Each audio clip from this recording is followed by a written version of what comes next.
I think we already started this debate at the panel before, and we will continue this hot topic, which is, I think, at least at the time very much debated, and a lot of polemics and a lot of research is going on, not only just about the laws connected, but also I think a lot with how women also have some kind of being an active agents in politics, in reproductive rights. So here is our first panelist, Alena Lochmannová, with the presentation Abortion Practice, Public Discourse and Women's Strategies in Czechoslovakia in the first half of the 20th century. So Alena Lochmannová is a Czech ethnologist and researcher at the Faculty of Medicine, Charles University. She holds 2 doctoral degrees, one in ethnology from Charles University and another in industrial engineering from the University of West Bohemia. Her research focuses on medical anthropology, body modifications, pregnancy and childbirth from anthropological and cultural sociological perspective, and she explores how different cultures and individuals perceive and practice bodily changes and reproductive processes in various historical and social contexts. And I will end here, so Alena, please. Thank you very much. I'll start how I got to this topic, because as an ethnologist I'm doing even contemporary researches, but I'm going to history. And nowadays my biggest project is I'm going to prison, and I'm researching inmates, female inmates who delivered a child, give the birth and murder the child. And also abortion, or there's always a question, why didn't you choose interruption, why didn't you choose the anonymous birth, etc. And so that led me to the history, because today we have the options, we have different situations, but still there's a huge stigma regarding interrupting the pregnancy, even though the situation is, I would say, better. So it led me to the period when abortion was illegal, to the practice, to the symbolism, to the rituals. And I started the presentation with a call like vyhánění dítěte, which is expelling the child. The official term used in legal documents I studied, and I'll go through really briefly, was expelling the fetus, vyhánění plodu. And it's a word how it was called by females, women, and also midwives. So I used their ethnic perspective. Then the expelling was used because there are a lot of illegal practices happening at home, in private ambulances, and different challenges. So let's go really briefly, because we don't have much time, but I'm going to speaking about the abortion practice, illegal and then legalized in Czechoslovakia in the period 1900-1945, which is the long early 20th century. And I'll cover Bohemia, Moravia, and this period also Slovakia.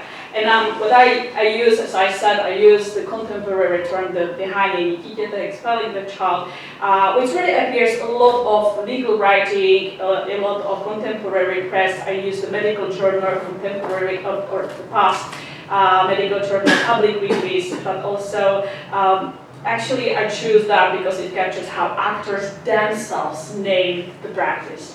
So the question here is not whether the statute's book prohibited abortion, because it did, obviously, but how prohibition interacted with clinical routines and policing family economies, which is a really big topic here, and women's everyday strategies. My evidence base in is deliberately plural. So juristic prejudicials that place abortion among offenses, it was called like offense against life and health that time. And also debate applications. I focus on medical digest and textbooks that argue over asepsis, instrumentation, and also setting. I focus on public weeklies in our society, in Czechoslovakia, specifically called like přítomnost, and the ženské listy, like women press, I would translate, and state moral, materialist, and social arguments. Also, I focused on hospital annuals and that register poisoning and sepsis cascades. And we'll get back to the herbals, because they documented a domestic pharmacopoeia, and also historical demographic synthesis that explain why prenatalist anxieties intensified in the interwar years. Together, these sources let us see practice through its traces, even when the acts themselves were meant to remain unseen. So, if you focus on the penal taxonomy, as I said, in that period, abortion sits among offenses against life and health. And it changed really much later, because if I tell you in the word of my grandmother and my mother, so my mother was born as a third child, and my grandmother was 39 years old, it was 1964, it was really unusual. And actually, the reason why she was born, and I don't know how she lived further with this information she got from her mom, was because abortion was legalized. I'll explain later, but it was legalized mainly in 1957. But if you want to go through abortion, because it was legalized in 1950 for like medical reasons, but it didn't really happen. From 1957, you needed to go to committee, and so you came. There was a committee, and that's the reason why my mom was born, because she wasn't planned. I've never asked if she was wanted, but my grandma, she didn't want to go through the committee. Officially, we speak about legalization from 1986. I was born 1987, so it feels good that my mom could decide. So, but then back to this period. So, the classification really matters because it ensures prosecution logic to demonstrate harm, and suspicion or rumor rarely sufficient. So prosecutors generally look to the medical certificate documentation. They focus on injuries, or for example, sepsis, which was reported. Confession was important, and corroborated witness testimony was quite common, or like physical traces discovered in police action.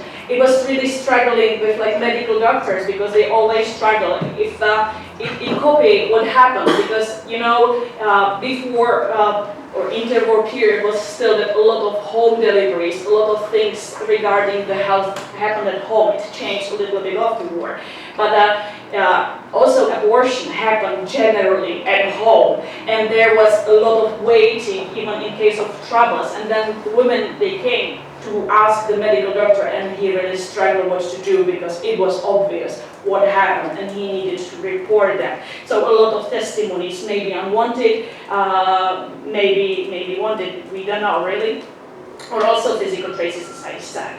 The outcome was really geography of unevenness. So in distinct with limited investigative capacity, or where clinicians were reluctant to cooperate, cases stalled.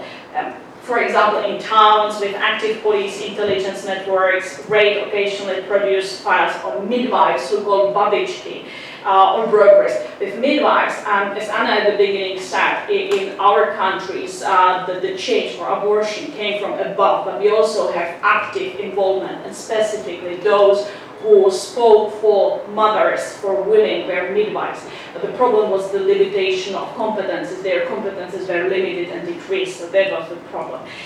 But what the legal system saw is therefore a biased sample, we can say. The small set of abortion that tipped into hemorrhage, there was a lot of septic shock or rare networks that police penetrated.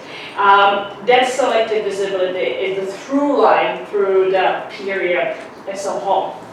Actually, this picture shows Anna Lochmannová. She was the midwife. She was one of those who were registered midwives, so she had kind of a power. And she is one of those voices speaking for mothers, but in a period, as I said, limiting, not limited yet, but still decreasing the competences. That was the struggle between midwives and medical doctors. So we have not just midwives, we have really multiple actors populated this landscape. We have also the physicians, but we have also brokers, those who gave the contacts for the midwife. In contemporary press, you can say a lot of notice that this midwife went before the court because she expelled or she contributed to expel the child. Because who was the punished was the mother, but also the midwife who helped, or the helper itself. So procedures took place along a setting continuum. Kitchens generally, back rooms was the place where abortion happened, private surgeries, not that often, but also, but generally, of course, after hours, opening hours, and then institutional wards, but it was then in case of the problem. And the further to the home end of the continuum, the thinner the asepsis and the risky synesthesia, but also the greater the discretion. Decisions were shared by social currency because it was a matter of reputation and the trust within neighborhood. Also cash on hand to pay for discretion as usual, and the sheer distance to a sympathetic professional or an admitting hospital. Inside families it was also the issue because often with a mother, with sister, with aunt, women weighted a reputational risk, that there is a huge stigma, and the cost of another child was also the price, but then also the danger of disclosure, and there was always the question, I would call like, who will help me in case of bleeding, which was always the question.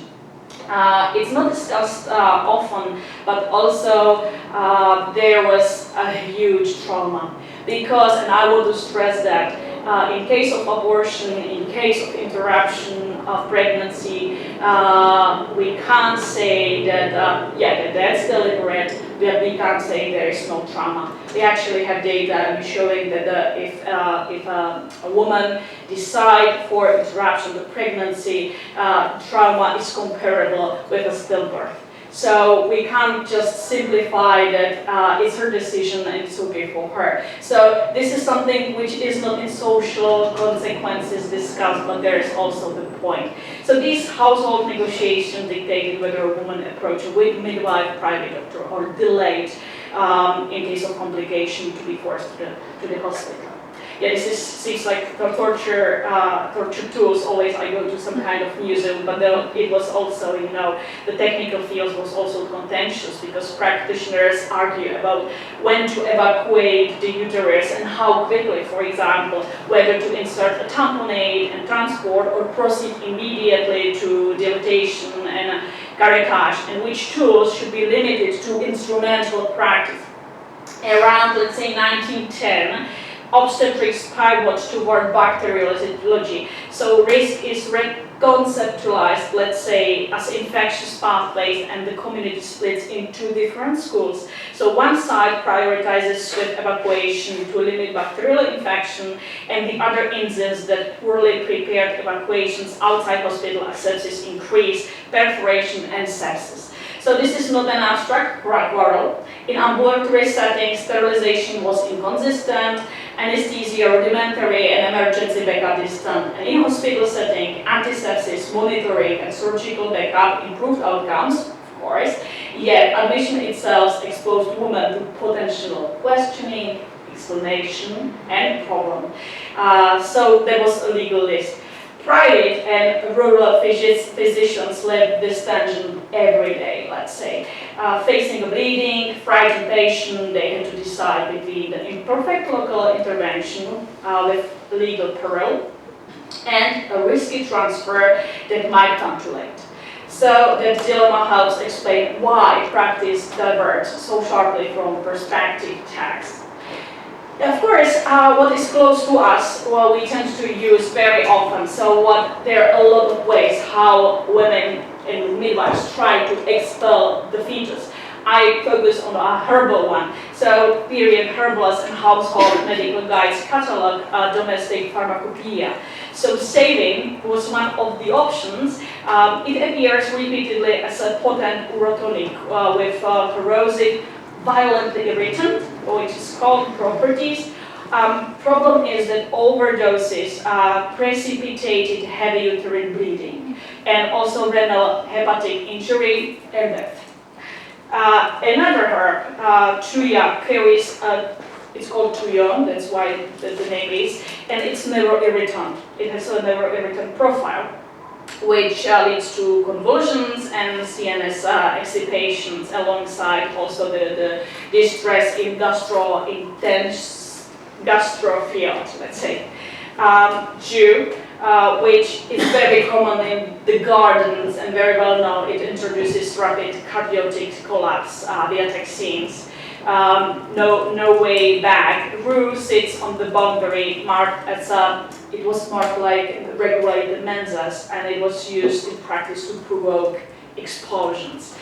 So, crucially, printed warning coexists with matter-of-fact mentions of use, revealing that calculus women face under criminalization. These substances, and there are just few examples where they were cheap, they were familiar, and they were reachable. So you didn't need any intermediaries, so that accessibility mapped highest toxic risk onto women with the least money. So you see the economical side of the thing and the longest route to institutional setting. Longest, I mean physical, like village and town was very much different. In other words, poverty determined pharmacology and pharmacology determined mortality. As I mentioned, there is also the matter of hospitals. So hospital annuals, if we look at them, they are clinical silhouettes of clandestine abortion in one distinct report, which I studied. So physicians described a cluster of phosphorus abortion, which was also the way match had soaked in milk, where every recorded case ended in death. The same report notes that the method was widespread pre-war, which is true, and then locally receded later. These documents actually do not enumerate abortion. They log endpoints, so poisoning, peritonitis, septic shock, catastrophic hemorrhage. They show where clandestinity breaks when household remedies and unskilled intervention fail. For the historian, that asymmetry is fundamental. What hospitals capture are the failure of a much larger practice that otherwise leaves no traces. It also explains why enforcement statistics are perpetually misleading. The legal medical archives tracks the pathologies of abortion under prohibition, not the prevalence. I kind of talk about the socio-economic determinants, so I just remind that we can speak about the so-called cheap toxicity, because I have a few more minutes, so I just want to stress the difference between village and town, as I spoke, and also the practical know-how travels down to the social gradient as usual. But I moved forward because I didn't speak about this one.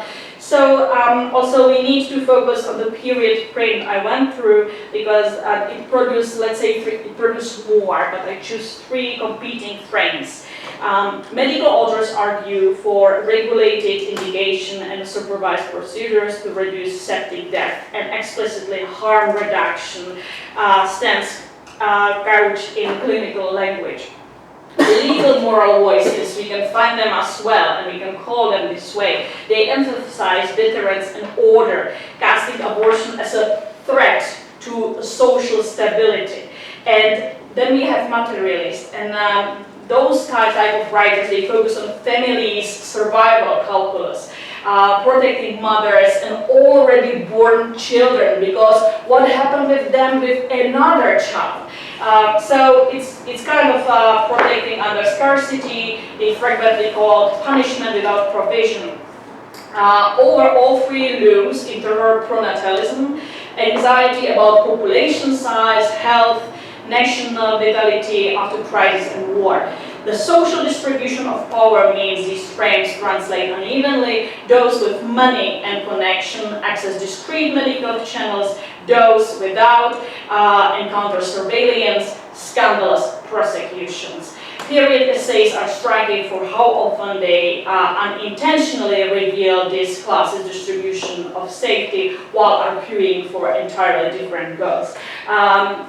this is from 1937, and I just use this picture to show that it was kind of like, you know, 1937, there is still abortion illegal, but this is what was used,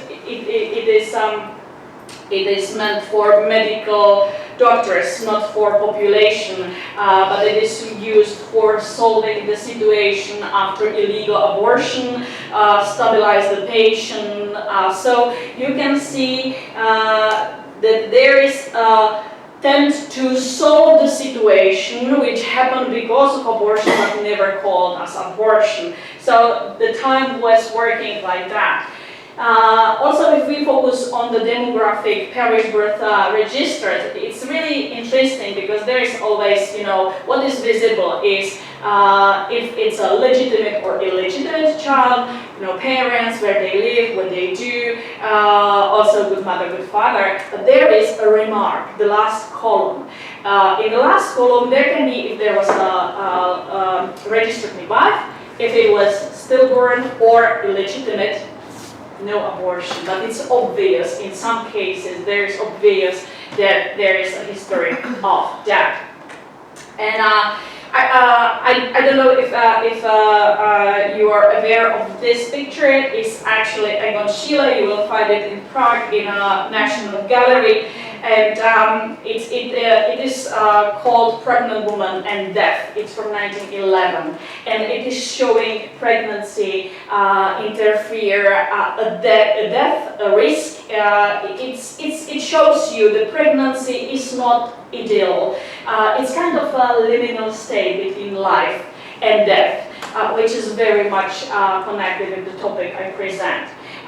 Because my time is limited, I just wanted to give you an overview. I spoke. So, as I said, at the beginning of century, there was the bacteriological turn. So the problem was sepsis awareness, and there was what was focusing the situation. Then we have the wartime scarcity, as we spoke, criminalization, which was the strongest 1918, 1939, but it's still continuing. As I said, I didn't mention, but actually the first time the abortion, I wouldn't say was legalized, but was considerable in Czechoslovakia, in our countries, was 1950, but it was for genetical reason or medical reason, and it was really rare. So officially 1957, and as I said, we needed to explain. And then 1986, or the border 86, 87, but officially 86. So then it was without the limit. And I'm going to close with this picture because I think it's very topical. Actually, it doesn't show abortion, it shows stillbirth. But I think those two traces are all representative of loss. It's from Belgium, and I don't know if you know this place, it's a cemetery. And when I went there, it's a cemetery of stillborn children. And if you go there, you can meet different people. And why I use here was, when I was there, I met different people. Well, yeah, as a technologist, I'm going to cemeteries quite often. But on different places, and specifically here, I met a woman, and he put a star, because for your stillborn or lost child, you put a star. They are called in several countries star children, specifically like in Belgium. So she had her star there, but she didn't place. She placed it sometime before. It was introduced in 24, but she didn't lose the child stillborn. She decided, but she still perceived as a loss. So that's why I use this picture, because I think sometimes pictures show you more than the word. Thank you very much for your attention.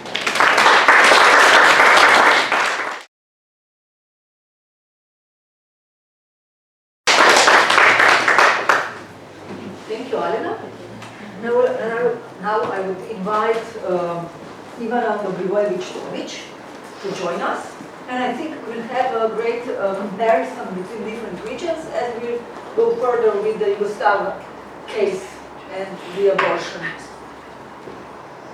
So Ivana Dobrivojević is a principal research fellow at the Institute of Contemporary History in Belgrade. She graduated from the Faculty of Philosophy in Belgrade, Department of History of Yugoslavia. At the same time, she also defended her master's thesis, Državna represija u dobu diktature kralja Aleksandra, and then earned her doctorate with the topic Village and the City, the transformation of the agrarian society of Serbia. She deals with the research on the state repression in the Kingdom of Yugoslavia, the industrialization of socialist Yugoslavia, the standard of living of ordinary people, rural-urban migrations, the life of youth in socialist Yugoslavia, and family planning. She has also been a visiting researcher at the Imre Kertész College in Vienna, the Institute for the Study of the History of Eastern and Southeastern Europe in Regensburg, and the Institute for the History of Eastern and Southeastern Europe in Graz. She is also the author of 3 monographies and over 70 articles published in national and international journals. So please. Thank you so much for the introduction. I will try to give you a legal framework and to tackle the debates among the authorities, gynecologists, women organizations, and so on. And this is just a kind of summary of my research, so I will be open for more discussion later. And I'm sorry, I'm the only one who doesn't have a PowerPoint presentation. Abortion policies and practices in socialist Yugoslavia must be understood within the context of earlier developments, as demographics shift in more developed regions of Yugoslavia started as early as 1920s. Economic and social pressures in both urban and rural areas fueled the growing desire for birth control. However, the widespread lack of knowledge about natural and mechanical methods of contraception often led individuals with limited options. As a result, illegal abortion became a common yet dangerous method of family planning. The end of the Second World War brought a new hope and a greater desire for children. This post-war trend, typical after major conflicts, caused a slight increase in the birth rate that lasted until 1950s, early 1950s actually, after which a steady decline was observed. Various motives led couples to plan small families using abortion as a method of birth control. As in the interwar period, birth regulation was more common in economically developed rural areas, such as Slavonia, Vojvodina, and parts of Serbia. In these regions, couples planned small families not mainly because of difficult economic conditions, but because they wanted to maintain their existing standard of living, which would be affected by having many children. Conversely, urban populations sought to limit childbearing due to the challenging housing conditions, high cost of raising children, insufficient income, and rising women employment. Numerous hospital reports detailing the disastrous outcomes of illegally performed abortions compelled the authorities to react. The Committee for Protection of Public Health tasked the gynecologists starting in 1948 with gathering data and opinions that would help shape a new criminal policy on abortion.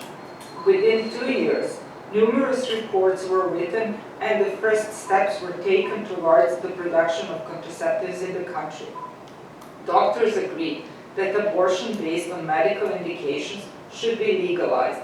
They rejected the introduction of social indication, regarding it, I quote, as a sin of moral and material misery, end of quotation, and recognition that the state is enabled to provide adequately for its citizens.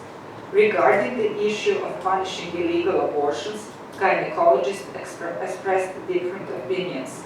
Although all of them were in favor of introducing severe punishment for abortionists who did not take an injured woman to the hospital immediately, some believed that a woman who allowed an abortion should also be punished. Others, who shared equally conservative views of legalizing abortion, nonetheless believed that a pregnant woman who underwent an abortion, whether independently or with a third-party assistance, should receive a suspended sentence for the first offense and face full punishment for subsequent occurrences. Conversely, some opposed any form of punishment for women in such circumstances. The primary reason for these disparate attitudes was the concern that women might refrain from seeking medical assistance due to the fear of punishment.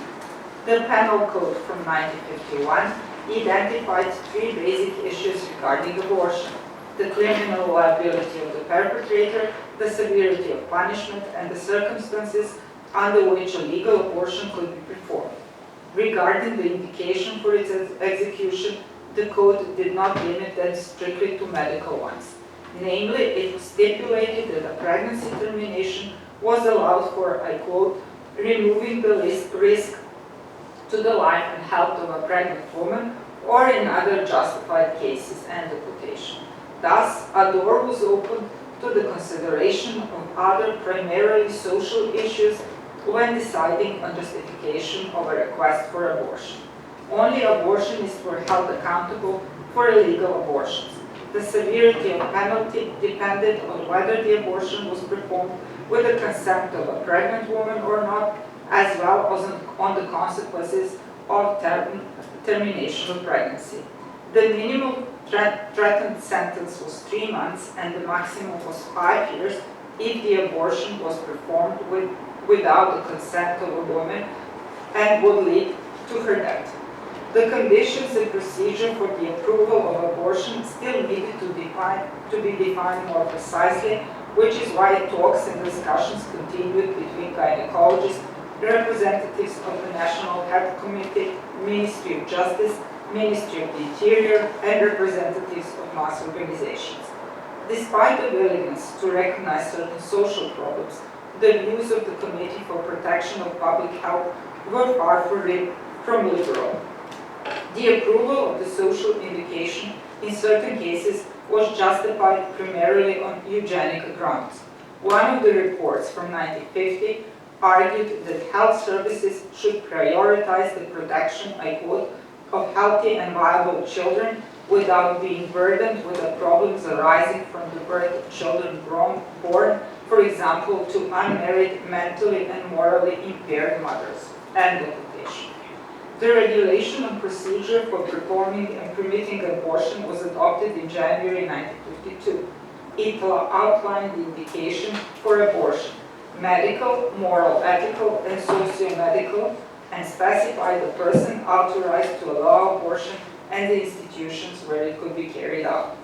Abortion was only allowed in hospital up to 3 months of pregnancy, except in cases when the life and health of women could not be saved in any other way. Despite opposition from gynecologists, who argued that the most of the reasons cited by the public for permitting abortion could not be justified, even under broadly interpreted social indications, certain social problems somehow made their way into regulation. Abortion was allowed in exceptional cases where carrying a pregnancy to term was likely to harm the woman's health due to her difficult financial, personal, or family circumstances, without clarifying when medical abortion was to become a medical social problem. Final decision on abortion was made by a 3-member committee, one of whom had to be a specialist in gynecology. Penal code and abortion procedure regulation paved the way for the partial legalization of abortion, but the new regulations were not dramatically more liberal than those in interwar Yugoslavia, because in the interwar Yugoslavia you could do abortion on medical grounds. Although pregnant women were held criminally responsible in the interwar period, the authorities did not show the slightest desire to investigate and punish women who procured abortion given the difficult social circumstances. The medical indication was replaced by socio-medical, but at least formally, stricter controls over the procedure for obtaining and performing abortions were introduced. However, even these relatively moderate regulations sparked intense debate and division among gynecologists continuing through late 1960s. Gynecologists close to the government, such as Franz Novak, Alena Lochmannová, Ruža Šegedin, and Jože Putrč, accepted the existing regulation as, I quote, the lesser evil. On the other side stood the majority of doctors who disagreed with the regulation. Their dissatisfaction peaked at the Congress in Belgrade in October 1953, where some arguments against abortion were even more conservative than those voiced before the Second World War. The resolution of the Congress, pleading for the tightening of the regulation, provoked a strong response from the press and mass organization. Vida Tomić, the regime spokesperson on the issue and wife of Dr. Franz Novak, opposed calls voiced by women and some gynecologists for the introduction of a social indication or legalization of abortion. She argued that most women seeking abortion were not under existential threat and supported more flexible interpretation of the regulation by Commission without legalizing abortion. A few days later, Pavel Lomović responded, more or less summarizing all the arguments heard at the Second Congress of Gynecologists. Although it was his initiative that ensured that women were not to be punished for the induced abortion, he emphasized in an article published in Vojva that the belief that impunity would encourage women to seek hospital help in case of abortion complication was unfounded. The increase in number of abortion and abortion complications, in his view, was a sufficient reason to tighten the regulations and reintroduce criminal responsibility of women. Even though public opinion on abortion was divided, prominent political circles were gradually becoming more and more in favor of further liberalization. At the Federal National Assembly session in early July 1959, during the debate on amendment to the Penal Code, it became evident that disagreement existed between Vida Tomić and parts of ruling elite. There were serious proposals in the Legislative Committee suggesting that abortion should no longer be considered a criminal offense. However, given that the inadequate development of the healthcare network, among other factors, hindered the full legalization of abortion, members of the committee believed that the regulations should be changed gradually. These votes were in direct opposition with the views of some gynecologists as well as women's organizations who believed that the preservation of reproductive health, sex education, and promotion of the contraceptives were much more important than the complete liberalization of abortion. The new regulation on abortion was issued in February 1960, in which social indication became a sufficient reason to perform an abortion. Yugoslavia thus followed Eastern European trend of liberalizing abortion in clinics, similar to Soviet Union in 1955, Poland, Bulgaria, and Hungary in 1956, and Czechoslovakia in 1957. However, the regulation did not aim at granting the right to an abortion, but at facilitating the possibility of terminating pregnancy under certain conditions in the interest of preserving health and the general social situation. Something evil cannot be human right, argued Dr. Roža Šegedin, and no one can deny that abortion is evil for women and society. It was a quotation. The new regulation stipulated that except for medical reason, abortion could be also granted in all cases when a pregnant woman can be expected to have difficult personal, family, or financial circumstances due to the birth of a child. The liberal policy of the ruling elite on abortion in the mid-60s did not stem from liberal, pro-feminist viewpoints and discourses on women's reproductive rights, which at the time were becoming louder in some Western European countries and the US. On the contrary, within the Yugoslav framework, abortion was not considered a woman's right, but rather presented a kind of social safety valve, not only for the individuals, but also for the society and the state as a whole. The legislative framework was changed on the fly and adapted to the situation in the country. Sexual education of the population and prevention of unwanted pregnancy existed neither in legal acts nor in the real life. Women was provided with assistance only when unplanned conception occurred. Consequently, it was somewhat understandable that the majority of Yugoslavs who had little knowledge and poor assortment of contraceptives at their disposal accepted abortion as a method of family planning. Following the path of least resistance in less than 20 years, the medical indication was transformed into medical social and then into social one. So even before the passing of the general law on pregnancy termination in 1969, it was interpreted so flexibly in practice that it became an individual one. In the end of the 1960s, it became evident that abortion regulations needed to be revised once again. The discourse was also changing. Okay. The public increasingly supported the idea that abortion should be seen as a woman's right and not, as before, as a necessary help from the society. Preparations for the new law began in 1967, initially aiming to maintain the existing framework. The draft represented a compromise between advocates of stricter controls and those pushing for full liberalization.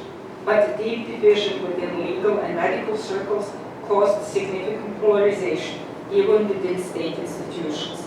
In September, Legislative and Legal Committee of the Federal Assembly threatened to challenge law's constitutionality unless its adoption was postponed. While the Social and Health Affairs Committee supported a broad prohibition, a Legislative and Legal Committee insisted on general permissibility. A joint session in December 1967 confirmed this stalemate, though the decision was made to move forward, ultimately rejecting the restrictive proposal. Based on the available sources, it is difficult to determine to what extent the negative attitudes of parts of the political elite and public towards the proposed draft law influenced the change in the stance of Family Planning Council. However, we know that the work on the resolution of family planning and the general law on termination of pregnancy began in early 1968. The 1966 Declaration of World Leaders, signed by President Tito, along with U.S. Secretary General U Thant's statement that choosing family size is a fundamental human right, served as a foundation for developing a new legislative framework. At the joint session of the Secretariat of Federal Council for Family Planning and the Secretariat of the Conference for Social Activity of Women, held in March 1968, the proposal for creating social attitudes of family planning and regulating the conditions for the termination of pregnancy were adopted. These attitudes represented the basis of the new Yugoslav policy in the field of family planning. Although by the end of the 1960s, Yugoslav society reached a partial general agreement on abortion, the resolution did not pass without resistance and negative reactions. Many physicians still believe that abortion should be done only for medical reasons. There was skepticism towards contraception, with some advocating that contraceptives should only be provided to married women or women over 40. However, the Roman Catholic Church was much louder, calling for the complete abortion ban, even on medical grounds, and insisting that a conscientious clause would be included in the law. Protest and resistance could not delay or change the intention of the legislature to liberalize abortion without any restriction. The Family Planning Resolution, passed in the Federal Assembly in April 1969, was an introduction to the complete liberalization of abortion and kind of national program that tried to make every child born as wanted. The right of parents to decide the number of children in the family and the gap between childbirths was defined as one of the basic human rights that had to be achieved by use of contraceptives. According to that, a termination of pregnancy was said to be the least desirable form of birth control, which should be resorted only as a last resort when an unintended conception had already occurred. A few days after the resolution was passed, the general law on termination of pregnancy was adopted. As in the previous legal solutions, abortion was permitted in the case of medical, eugenic, or criminal circumstances. The biggest change concerned the area of social indication, which was formally transformed into an individual one. The focus shifted from remedying the consequences of unwanted conception to involving health and educational institutions in sex education about contraception and the harmful consequences of using abortion as a method of birth control. 5 years later, the following article was added to the Federal Constitution. It is a person's right to decide freely on the birth of the children. This right may be only restricted for the protection of health.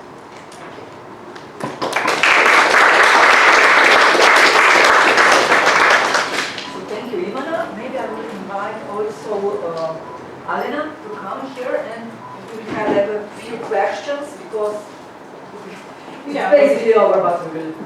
Yeah, it's the last panel, so Yeah, we can prolong a little bit. So, are there any questions?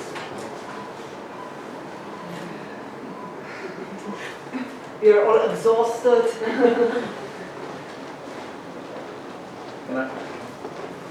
My question is to Ivana. Thanks so much for the presentation.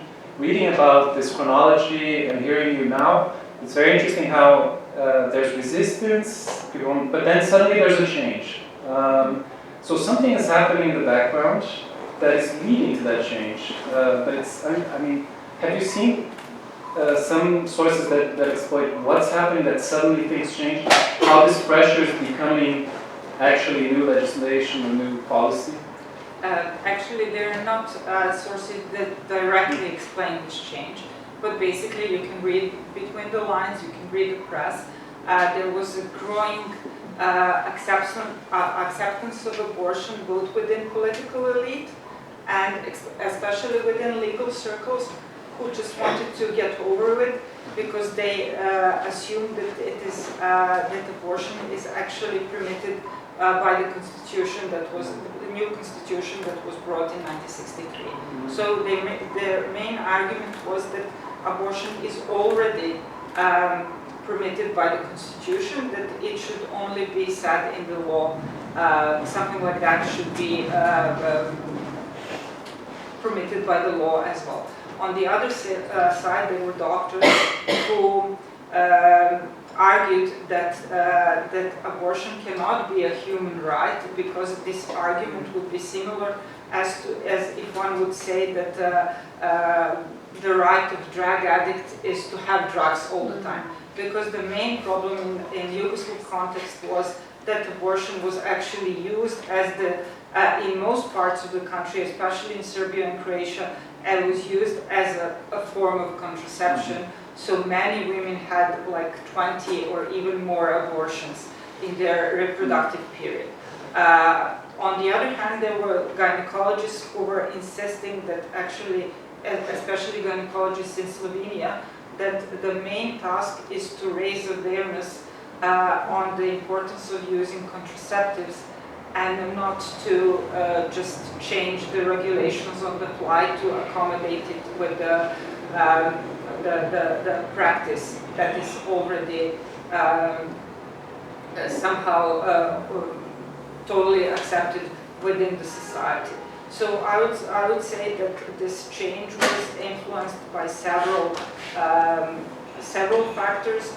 One of the factors was that political circles actually wanted to have, especially the male politicians, they didn't regard abortion as a woman's right, but they just wanted to alleviate certain social pressures that actually had political consequences.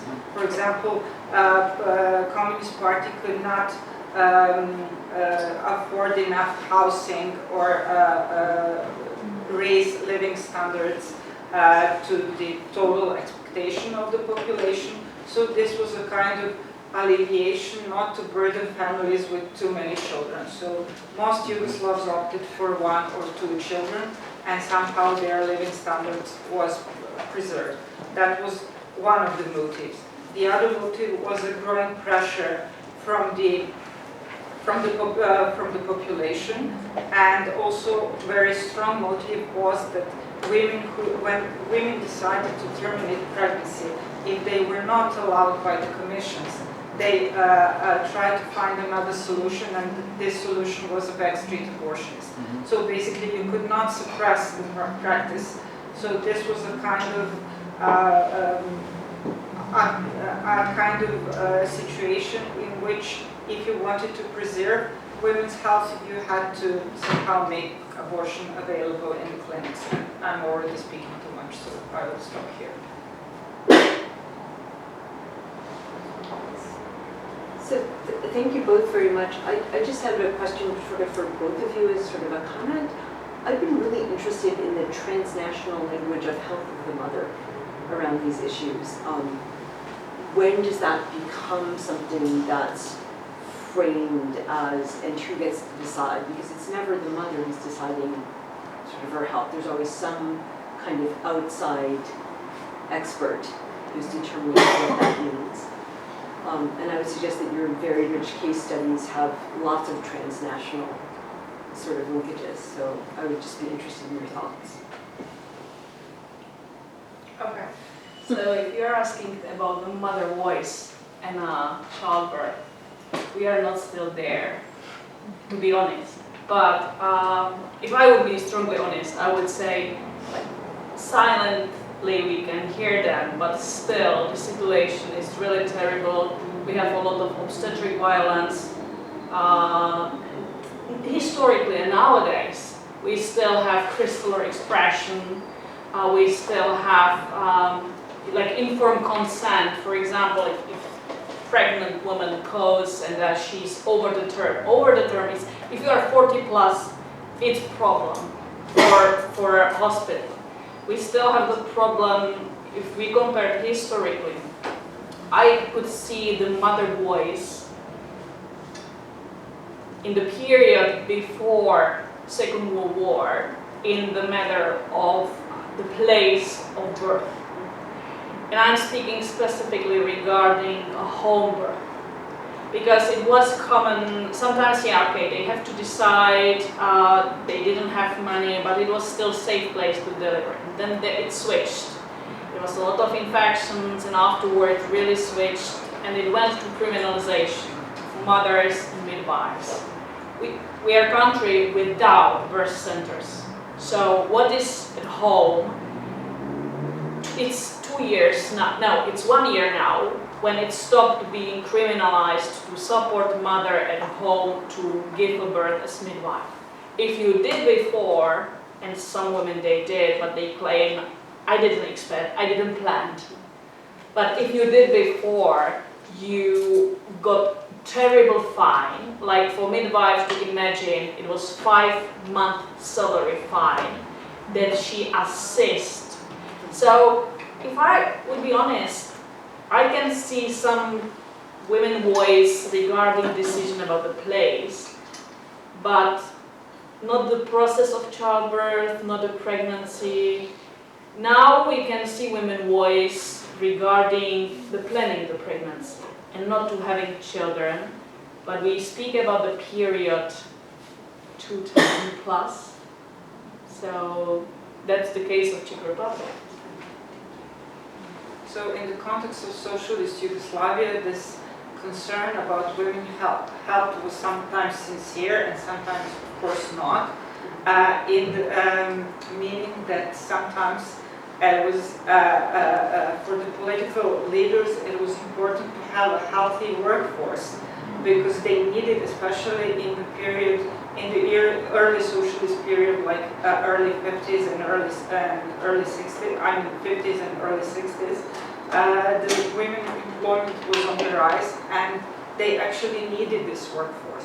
So basically their main concern was to have a healthy workforce, and there are numerous reports written that abortion cost I don't know how many dinars, and women lose I don't know how many working hours, and it costs our industry and so on. We cannot deliver plant quotas and so on and so forth.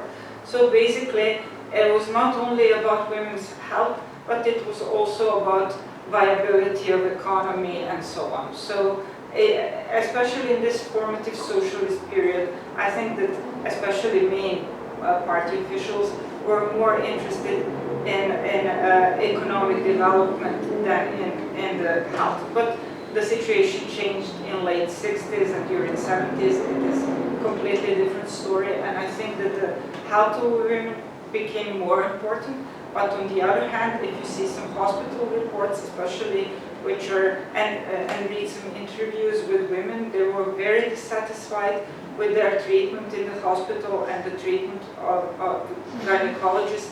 Especially dissatisfied were the women who were coming to have an abortion, and they were complaining of inhuman treatment and so on. Although it was the time when abortion was really, if you just take a look at the legislation, it was really very easily accessible. You just had to appear at the clinic and say, I want to do an abortion, and nobody would ask anything. But the behavior of the doctors and lower medical staff was, according to the billing, very it caused dissatisfaction, and it is something that continued in Serbia ever since. So from time to time you can still read in the newspapers about gynecological violence and so on.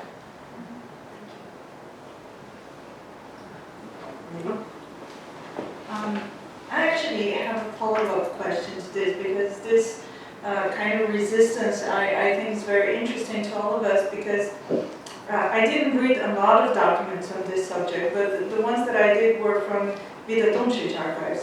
And I found it very interesting that whenever it came to reproduction or any kind of sexual activity, you get a perception of Catholic upbringing of the people that decided. So religion, especially in the first post-war years, still played a major part in a society that was supposed to be atheist. But with regards to this, I have two questions. Were there differences in what you were just saying in the treatment of women who had abortions between republics? Because I would say there are different attitudes. And secondly, if we come to today period, we know that there's a lot of conscientious objectors to abortion, especially in Croatia. I do know about Serbia. We had cases here in Slovenia, not by doctors, but for example with people working in pharmacies. So I was wondering, the discourse that played out in the 1950s, do you see any similarities with today's discourse on conscientious objectors? And I'm not sure if you studied that, so the question, the answer can be, I don't know. Well, I didn't study. I can only reflect on Serbian case, something that I know from the press and so on. I mean, in Serbia, abortion is still, of course, totally allowed. And I haven't heard of any case that a woman went to a hospital and then had a negative experience, meaning that somebody didn't want to do an abortion.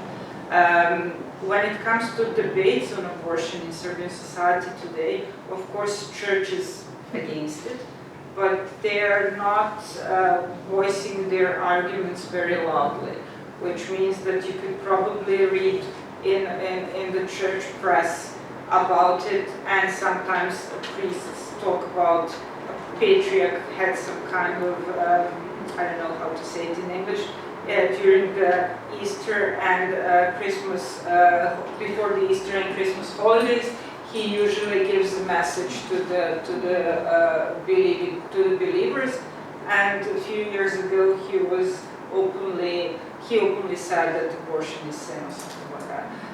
But anyway, this is targeted to the really to believers, and I would say that most of the Serbian society is actually atheist, although they would declare themselves as Orthodox. I mean, for myself, I would declare myself as an Orthodox, but in fact, I do not practice. So basically, this is kind of a traditional whatever.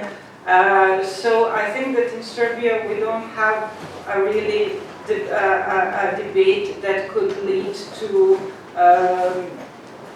banning abortion or something like that. So basically, abortion is here. It is permitted, and I think it will always be permitted, or at least I hope so. When it comes to socialist Yugoslavia, just to go back, there were differences among the republics.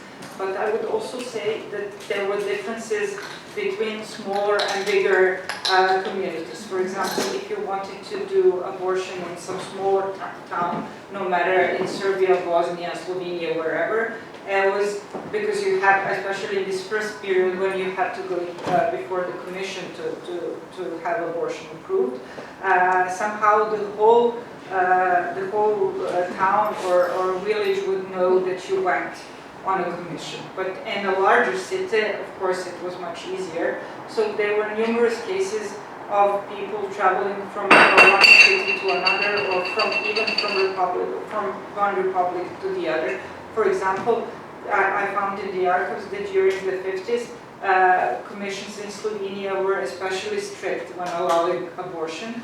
So Slovene women who were decided to have an abortion would travel to Serbia, to Belgrade, where it was said that you can easily just present the documentation in front of the commission, and almost all the abortions were allowed.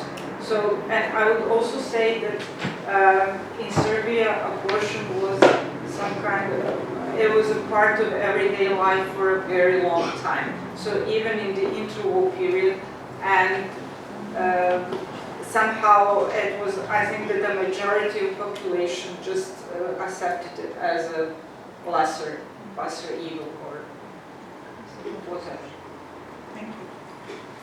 I have a comment, maybe, or question regarding this, what the mother's voice that was raised. Sometimes I think that it's difficult to find out, because I studied, for example, letters from women that had to confront these committees, and you can see that they somehow appropriated these medical and legal discourses, and later also the feminist discourse or women discourse. So you don't know exactly how to study their agency. The agency has been contaminated. And also vice versa, because of course Vida Tomić is a politician, but is also a woman, and a woman with her biography. And for example, her mother had an abortion. Her mother suffered from this. So maybe this biography, these life circumstances also influenced her political views. So we have the contamination on both sides, we could say. But maybe a question regarding Vida Tomić, how do you, because you studied her discourse from a different way, how do you think that her views about abortion change through time, or more or less remain the same? Well, I think that maybe they evolved, because her view on abortion was always that it should be allowed in very specific cases, but on the other hand, that sexual education and contraception should do the job, actually, and the abortion would be something as in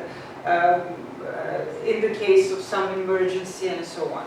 I'm not sure to what, I was also wondering that when I was doing my research, I'm not sure to what extent Franz Novak, who was her husband, had influenced her, because his views were exactly the same. So how this marital dynamics worked on this matter, I would like to know that as well. Yeah, the biography maybe changed also her view, because maybe first she was influenced by her mother, then by her father, her husband, or vice versa. We have to study this more deeply to answer this question, I suppose. If I can just comment on this, and I'll finish that. Irena and I were at this conference once a few years ago, where the last personal secretary of Vida Tomić was present, and she was very adamant that it was Vida Tomic's views that were protecting the women and the abortion rights, not those views by Francesca Novak, so not by her husband. I think those kind of very protected views are the reason why today we still don't have actually a biography on Vida Tomić. I think historians who deal with her are waiting a little bit. But is the right of abortion still a right in the Serbian constitution or not? I'm not sure. I think it is still. Okay. I would have to check that, but I'm almost sure that all these articles of in Constitution, which are repeated from Constitution to Constitution, are just rewritten, but I cannot say. Because there was a big, they wanted to abolish it in the Slovenian constitution. That's really the last thing that I wanted to say.